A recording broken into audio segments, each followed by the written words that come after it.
All right, the EV pickup truck. I'm down here taking some measurements for the enclosures for these high voltage contactors here. Hopefully getting those boxed in and safe soon. Safe distance. Everybody maintain the safe distance, please.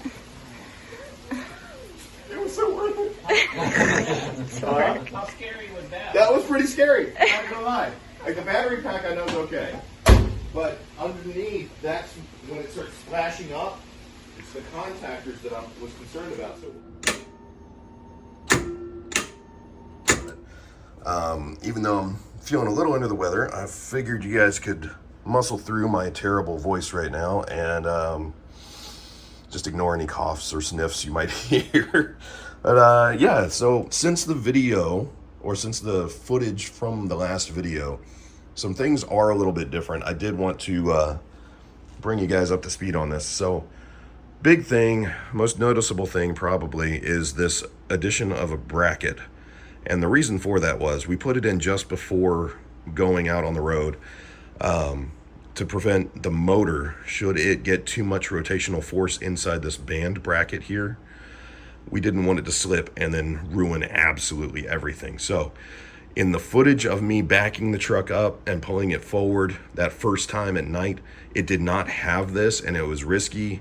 I shouldn't have been doing it. That's why the video mentions a couple of bad decisions. But afterwards, once I knew everything was working, I felt a lot more confident about going ahead and spending more time on what I should do to shore things up. So this bracket was put in. I haven't painted it or cut it to shape exactly yet.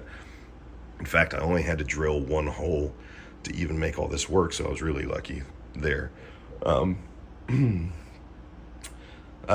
Just a recap, we got the 1231C controller over here. We've got a Curtis, I think it's a 300 watt DC to DC converter, and it takes the 12 volt power from takes the 144 volt power from the big battery pack and converts it down to 12 to power our normal car battery here. So we got 12 volt power here, and that's what makes the headlights and the horn and the blinkers and the radio and all that work, just like it did when it was a gas powered car. Now, one of the things that you don't have when you take a gas engine out is a source of vacuum. And you need that for a few things, but namely your power brake booster. We have a vacuum pump here, and it does all work. This chamber, this pump, everything, the cutoff switch, all of it's working great.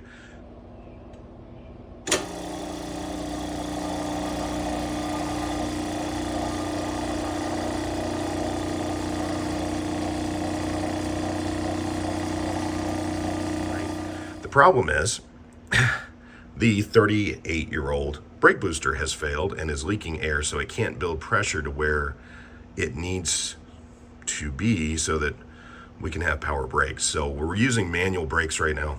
Works fine. A little harder to push, but not a huge deal.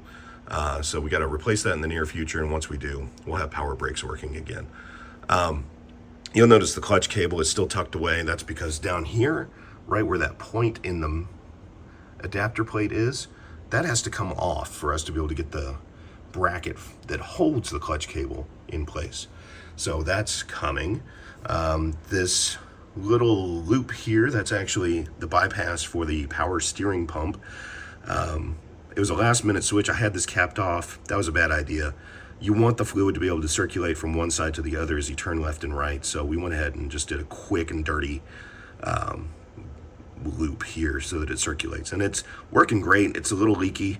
Obviously these clamps are just the wrong size, and the hose is the wrong size, and it's a hodgepodge. Anyway, we'll get that cleaned up though. That's not permanent.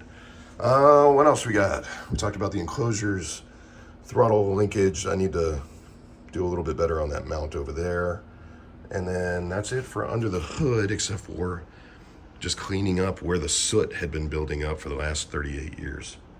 Ugh, nasty. All right, let's close this up.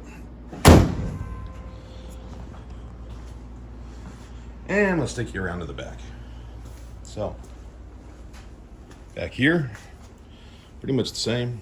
Still got our pack. We need to build the battery box for it, make sure it's nice and enclosed. We do have our Anderson quick disconnect over there in case of emergencies, but also to just deactivate the pack when the vehicle's not in use.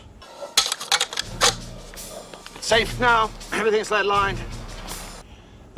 We've put the center console back in, along with this neat little cup holder thing. I believe was an accessory, definitely not factory.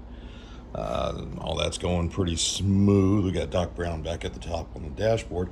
Those of you with a keen eye might have noticed that in the launch video, he's actually there, and as soon as I take off, the truck took off a little bit stronger than I thought it would in first gear, and he went flying all the way into down into the abyss. So that's why you don't see him much in the video. Yes, exhaust, all that's out. I'm not going to go into showing you that, but the exhaust is out. The gas tank, and I apologize, this is icky looking because nobody apparently washes their fuel filler area, so I'll get that cleaned up.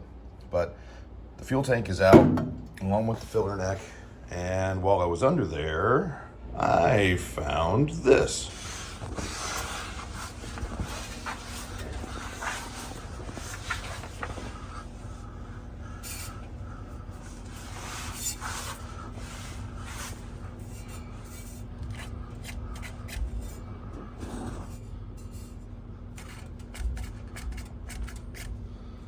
So, a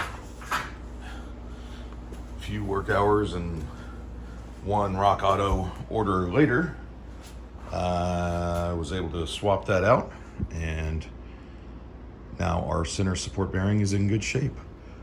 What else? I think that's about it.